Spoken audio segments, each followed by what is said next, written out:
നമസ്കാരം ഫ്രണ്ട്സ്, ഞാൻ നിങ്ങളുടെ സനിൽ പെരുന്തോട്ടത്ത്. പുതിയ വീഡിയോയിലേക്ക് എല്ലാവർക്കും സ്വാഗതം. ഫെബ്രുവരി മാസത്തെ മറ്റൊരു IPO കൂടി വന്നിരിക്കുകയാണ്. വിഭോർ സ്റ്റീൽ ട്യൂബ്സ് ലിമിറ്റഡ് എന്നൊരു ഹരിയാന ബേസ്ഡ് കമ്പനിയാണിത്. ഫെബ്രുവരി 13 മുതൽ 15 വരെയാണ് ഈ IPO ഓപ്പൺ ആയിരിക്കുന്നത്. ഇതിൻ്റെ പ്രോഡക്റ്റ് എന്ന് പറഞ്ഞാൽ മൈൽഡ് സ്റ്റീല്, പിന്നെ galvanised pipes, hollow steel pipes, cold rolled steel stripes, ഇങ്ങനെയൊക്കെയുള്ള പ്രോഡക്റ്റുകളാണ് ഇവർ നിർമ്മിക്കുന്നത്. ഇവരുടെ പ്രോഡക്റ്റുകളെല്ലാം തന്നെ പ്രധാനമായിട്ടും ജിൻഡാൽ പൈപ്സ് ലിമിറ്റഡ് എന്ന കമ്പനിക്കാണ് നൽകുന്നത്. അതൊരു ദീർഘകാല കോൺട്രാക്റ്റാണ്, 6 വർഷത്തേക്കാണ് ഈ കോൺട്രാക്റ്റ്. പക്ഷേ ഇത് എക്സ്ക്ലൂസീവ് ആണെന്ന് പറയാൻ പറ്റില്ല. അവർക്ക് ഓപ്പൺ മാർക്കറ്റിലും അവരുടെ പ്രോഡക്റ്റുകൾ വിൽക്കാനുള്ള അധികാരമുണ്ട്. അങ്ങനെ ഉള്ള ഈ വിഭോർ സ്റ്റീൽ ട്യൂബ്സ് ലിമിറ്റഡ് എന്ന ഹരിയാന ബേസ്ഡ് ആയിട്ടുള്ള കമ്പനി ഇപ്പോൾ മാർക്കറ്റിൽ നിന്ന് റേസ് ചെയ്യുന്നത് വെറും 72.17 കോടി രൂപ മാത്രമാണ്. ചെറിയ ഒരു IPO ആണ് എന്ന് നമുക്ക് വേണമെങ്കിൽ പറയാവുന്നതാണ്. അപ്പോൾ ഈ കമ്പനിയുടെ IPO വിശേഷമാണ് ഇന്ന് നമ്മൾ ഡിസ്കസ് ചെയ്യാൻ പോകുന്നത്.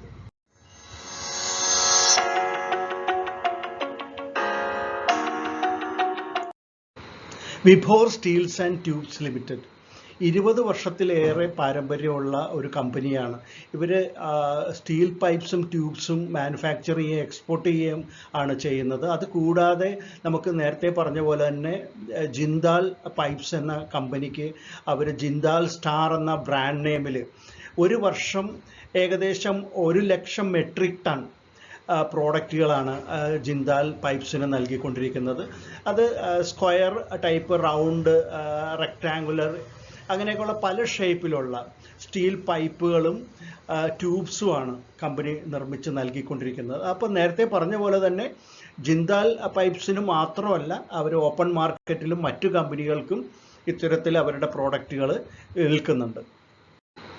പ്രധാനമായിട്ട് 2 മാനുഫാക്ചറിങ് യൂണിറ്റ്സ് ആണ് കമ്പനിക്കുള്ളത്. ഒന്ന് മഹാരാഷ്ട്രയിലെ റായ്ഗഡിൽ, അത് കൂടാതെ അടുത്തത് ഹൈദരാബാദിൽ നിന്ന് ഒരു 70 കിലോമീറ്റർ അകലെയായിട്ട് മഹാബൂബ് നഗർ എന്ന് പറയുന്ന ജദ്ചേർല ഇൻഡസ്ട്രിയൽ ഏരിയയിൽ ആണ് അവരുടെ 2ാമത്തെ യൂണിറ്റ് ഉള്ളത്. അവിടെയുള്ളൊരു ഗുണം എന്താണെന്ന് വെച്ചാൽ, ആദ്യത്തെ യൂണിറ്റിൽ പ്രധാനമായിട്ടും ഡൊമസ്റ്റിക്കും അതുപോലെ തന്നെ എക്സ്പോർട്ട് ആവശ്യത്തിനുമൊക്കെയുള്ള പ്രോഡക്റ്റുകൾ നിർമ്മിക്കുമ്പോൾ, ഈ 2ാമത്തെ യൂണിറ്റിന് ഉള്ളൊരു ഗുണം എന്താണെന്ന് വെച്ചിട്ടുണ്ടെങ്കിൽ അവിടെ ട്രാൻസ്പോർട്ടേഷൻ ഫെസിലിറ്റി, അതായത് ലോജിസ്റ്റിക് സൗകര്യങ്ങളും കൂടുതലുണ്ട്. പവറും വാട്ടർ സപ്ലൈയും പിന്നെ റോ മെറ്റീരിയൽസും കിട്ടുന്നതിനുള്ള സൗകര്യമുള്ളൊരു യൂണിറ്റാണ് 2ാമത്തെ തെലങ്കാനയിലുള്ള ഈ സെക്കൻഡ് യൂണിറ്റ്. ടോട്ടലായിട്ട് കമ്പനിക്ക് 640 എംപ്ലോയീസാണ് ഏറ്റവും പുതിയ കണക്കനുസരിച്ച് അവരുടെ പേറോളിലുള്ളത്. വിഭോർ സ്റ്റീൽ ട്യൂബ്സിൻ്റെ പ്രോഡക്റ്റ് പോർട്ട്ഫോളിയോ നോക്കുകയാണെങ്കിൽ ERW പൈപ്സ്, അത് പ്രധാനമായിട്ടും വാട്ടർ ട്രാൻസ്പോർട്ടിനും ഓയിൽ ആൻഡ് ഗ്യാസ്, പിന്നെ ടോക്സിക് ആയിട്ടുള്ള സപ്ലൈസിനൊക്കെ വേണ്ടിയിട്ട് ഉപകരിക്കുന്ന ഒരു പ്രോഡക്റ്റാണ്. അത് കൂടാതെ ഹോട്ട് ഡിപ്ഡ് ഗാൽവനൈസ്ഡ് പൈപ്സ് ഉണ്ട്. അത് അഗ്രികൾച്ചറൽ ആവശ്യങ്ങൾക്കും ഇൻഫ്രാസ്ട്രക്ചർ ആവശ്യങ്ങൾക്കും വേണ്ടി ഉപയോഗിക്കുന്നു. പിന്നെ ഹോളോ സെക്ഷൻ പൈപ്സ്, അത് സ്ക്വയറായിട്ടും റെക്ടാങ്കിൾഡ് പല ഫോമിലുള്ള പൈപ്പുകളുണ്ട്. അതുകൂടാതെ പ്രീമിയർ പെയിൻറ്റഡ് പൈപ്സ്, പിന്നെ ക്രാഷ് ബാരിയേഴ്സ്, ഈ റോഡ് സൈഡിൽ വലിയ നാഷണൽ ഹൈവേയിലെല്ലാം സൈഡിൽ വെച്ചിട്ടുള്ള ക്രാഷ് ബാരിയേഴ്സും നിർമ്മിക്കുന്നത് വിഭോറാണ്. ഇനി വിഭോർ സ്റ്റീലിൻ്റെ പ്രൊമോട്ടേഴ്സിനെ നോക്കുകയാണെങ്കിൽ വിഭോർ കൗശിക്, വിജയ് കൗശിക്, വിജയലക്ഷ്മി കൗശിക്, അതുകൂടാതെ വിജയ് കൗശിക്കിൻ്റെ ഫാമിലി, ഇത്രയുമാണ് ഇതിൻ്റെ പ്രൊമോട്ടേഴ്സിൻ്റെ ലിസ്റ്റിൽ കാണുന്നത്. ഇവരുടെ കൈവശം ഇഷ്യൂവിന് തൊട്ട് മുമ്പ് 98.24% ഓഹരികളും ഉണ്ട്. ഇനി ഫിനാൻഷ്യൽ സൈഡ് നോക്കുകയാണെങ്കിൽ 2021 റവന്യൂ 511.51 കോടി രൂപയാണ്. 2022 812.48 കോടി രൂപയായിട്ട് വർദ്ധിച്ചു. 2023 1114.38 കോടി രൂപയായിട്ട് അത് കുതിച്ചുയർന്നിട്ടുണ്ട്. 2024 ഹാഫ് ഇയർലി നോക്കുകയാണെങ്കിൽ 531.24 എന്നാണ് കാണിക്കുന്നത് റവന്യൂ. ഇനി നെറ്റ് ഇൻകത്തിലാണെങ്കിൽ 0.69 കോടിയാണ് 2021 കമ്പനിക്കുണ്ടായിരുന്നെങ്കിൽ അത് 2022 ആയപ്പോഴത്തേക്കും 11.33 കോടി രൂപയായിട്ട് ഉയർന്നു. 2023 21.07 കോടി രൂപയായിട്ട് വർദ്ധിച്ചു. ഹാഫ് ഇയർലി കണക്ക് 2023 സെപ്റ്റംബറിലെ കണക്ക് വെച്ച് നോക്കുകയാണെങ്കിൽ 8.52 കോടി രൂപയാണ് നെറ്റ് ഇൻകം. അപ്പോൾ നമുക്ക് മനസ്സിലാക്കാവുന്നത് 2022 നിന്നും 36.15% ആണ് റവന്യൂവിൽ ഉണ്ടായിട്ടുള്ള വർധനവ്. അതുപോലെ തന്നെ പ്രോഫിറ്റ് ആഫ്റ്റർ ടാക്സ് അല്ലെങ്കിൽ നെറ്റിംഗ് അറ്റാദായത്തിൽ കമ്പനിക്ക് 85.91% വർധനവാണ് 2022 നിന്നും 2023 ഉണ്ടായിട്ടുള്ളത്. അപ്പോൾ വളരെ മികച്ച രീതിയിൽ കമ്പനി 2022 മുതൽ നല്ല വളർച്ചയാണ് കാണിക്കുന്നതെന്ന് മനസ്സിലാക്കാനായിട്ട് സാധിക്കും.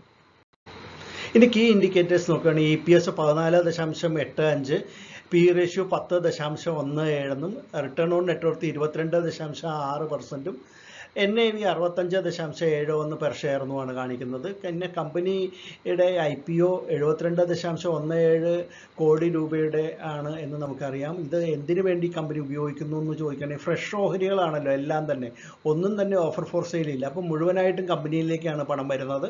അത് അവർ വർക്കിംഗ് ക്യാപിറ്റൽ റിക്വയർമെൻറ്റ്സിന് വേണ്ടിയിട്ട് ഉപയോഗിക്കും. അതുകൂടാതെ കമ്പനിയുടെ ജനറൽ ആയിട്ടുള്ള കോർപ്പറേറ്റ് ആവശ്യങ്ങൾക്ക് ഉപയോഗിക്കുമെന്നാണ് പറഞ്ഞിട്ടുള്ളത്. ഇനി ഇതിൻ്റെ lead managers batta securities limited ആണ്. അതുപോലെ തന്നെ രജിസ്ട്രാർ KFin ടെക്നോളജീസ്. ഇനി നമുക്ക് കമ്പനിയുടെ പിയർ കമ്പനികൾ ഏതൊക്കെയാണ്, ലിസ്റ്റഡ് പിയർ കമ്പനികൾ ഏതൊക്കെയാണെന്നൊന്ന് നോക്കാം. APL അപ്പോളോ ട്യൂബ്സ്, അവരുടെ പി റേഷ്യോ 70.39 ആണ്. ഹീടെക് പൈപ്സ്, പിന്നെ good luck India, Rama steel tubes, ഇതൊക്കെയാണ് കമ്പനിയുടെ ലിസ്റ്റഡ് ആയിട്ടുള്ള പിയർ കമ്പനികൾ. ഇനി വിഭോ സ്റ്റീൽ ട്യൂബ്സിൻ്റെ ഇഷ്യൂ ഒറ്റനോട്ടത്തിലൊന്ന് പരിശോധിക്കുകയാണ്. ഫെബ്രുവരി 13 മുതൽ 15 വരെയാണ് ഇഷ്യൂ ഓപ്പൺ ആയിരിക്കുന്നത്. പ്രൈസ് ബാൻഡ് 141 രൂപ മുതൽ 151 രൂപ വരെയാണ്. ഇതൊരു ഫുള്ളി പ്രൈസ്ഡ് ആയിട്ടുള്ള ഇഷ്യൂ ആണ് എന്ന് നമുക്ക് മനസ്സിലാക്കാം. ഫ്രഷ് ഇഷ്യൂ 72.17 കോടി രൂപയ്ക്കുള്ളതാണ്. ഓഫർ ഫോർ സെയിൽ ഒന്നും തന്നെ ഇല്ല. അപ്പോൾ ടോട്ടൽ സൈസ് എന്ന് പറയുന്നത് അത് തന്നെയാണ്, 72.17 കോടി രൂപ. ഇതിൽ മിനിമം ലോട്ട് എന്ന് പറഞ്ഞു കഴിഞ്ഞാൽ ഒരു റീറ്റെയിലർ അപ്ലൈ ചെയ്യേണ്ടത് 99 ഓഹരിയാണ് ഒരു ലോട്ട് എന്ന് പറഞ്ഞാൽ. അപ്പോൾ അങ്ങനെ 13 ലോട്ട് വരെ റീറ്റെയിലേഴ്സിന് അപ്ലൈ ചെയ്യാം. HNIസിനാണെങ്കിൽ 14 ലോട്ട് മുതൽ 67 ലോട്ട് വരെയാണ് അവർക്ക് അപ്ലൈ ചെയ്യാനായിട്ട് സാധിക്കുക. 10 രൂപയാണ് ഇതിൻ്റെ ഫേസ് വാല്യൂ ആയിട്ട് കാണുന്നത്. 35% ഓഹരികളാണ് റീറ്റെയിലേഴ്സിന് കൊടുക്കുന്നത്, 15% HNIസിനും 50% ഇൻസ്റ്റിറ്റ്യൂഷൻസിനുമാണ് കൊടുക്കുന്നത്. ഇതിൻ്റെ അലോട്ട്മെൻറ്റ് വരുന്നത് ഫെബ്രുവരി 16 ആയിരിക്കും. NSEയിലും BSEയിലും ലിസ്റ്റ് ചെയ്യുന്നുണ്ട്. അപ്പോൾ ഇതിൻ്റെ ലിസ്റ്റിംഗ് വരുന്നത് ഫെബ്രുവരി 20 ഇനി ഇത് വാങ്ങണോ വേണ്ടയോ എന്ന് സംശയിക്കുന്ന ആൾക്കാരുണ്ടായിരിക്കും. അപ്പോൾ അതിന് മുമ്പ് ഒരു കാര്യം കൂടി, ഇതിൻ്റെ പെയ്ഡ് അപ്പ് ക്യാപിറ്റൽ ഇഷ്യൂ കഴിയുമ്പോൾ 18.96 കോടി രൂപയായിരിക്കും. മാർക്കറ്റ് ക്യാപ്പ് 286.33 ഇതിൻ്റെ അപ്പർ ബാൻഡ് വെച്ച് കണക്കാക്കുകയാണെങ്കിൽ. ഇനി ഇത് വാങ്ങണോ വേണ്ടയോ എന്ന് സംശയിക്കുന്നവരോട് പറയാനുള്ളത്, ഇവർക്ക് 6 വർഷത്തേക്ക് എന്തായാലും അവരുടെ പ്രോഡക്റ്റുകൾ 1,00,000 മെട്രിക് ടൺ ജിന്താൽ പൈപ്സ് വാങ്ങുന്നുണ്ട്. അത് എക്സ്ക്ലൂസീവ് അല്ല അവരുടെ കോൺട്രാക്റ്റ്. ഇവർക്ക് പുറമെ ഓപ്പൺ മാർക്കറ്റിലും മറ്റു കമ്പനികൾക്കും എല്ലാം പ്രോഡക്റ്റുകൾ വിൽക്കാനുള്ള റൈറ്റ് ഈ കോൺട്രാക്റ്റിലുണ്ട്. അതുകൊണ്ട് തന്നെ കമ്പനി വളരെ മികച്ച രീതിയിൽ പ്രവർത്തിക്കുകയാണ്. 22 മുതൽ ഇങ്ങോട്ട് നമ്മൾ കണ്ടതാണ്, മാർക്കറ്റ് വളരെയധികം മികച്ച രീതിയിലാണ് ഇവരുടെ ഫിനാൻഷ്യൽ കണക്കുകൾ കാണുന്നത്. അതുകൊണ്ട് തന്നെ ഇത് മിഡ് ടേം ലോങ് ടേം ഇൻവെസ്റ്റേഴ്സിനെ സംബന്ധിച്ചിടത്തോളം ധൈര്യമായിട്ട് വാങ്ങാവുന്ന ഒരു ഓഹരിയാണ് എന്ന് പറയാം. വിഭോ സ്റ്റീൽ ട്യൂബ്സ് ലിമിറ്റഡിൻ്റെ IPO വിവരണം കേട്ടല്ലോ. നിങ്ങൾക്ക് ഇഷ്ടപ്പെട്ട് കാണുമെന്ന് ഇടുന്നു. ഇഷ്ടപ്പെട്ടെങ്കിൽ തീർച്ചയായിട്ടും ലൈക്ക് ചെയ്യുക, കമൻറ്റുകൾ ഇടുക. അതുപോലെ എല്ലാ രീതിയിലും വീഡിയോയെ എൻകറേജ് ചെയ്യുക. നമുക്ക് മറ്റൊരു IPO വിശേഷമായിട്ട് വീണ്ടും ഉടൻ തന്നെ കാണാം. അതുവരെ നന്ദി, നമസ്കാരം, ബൈ.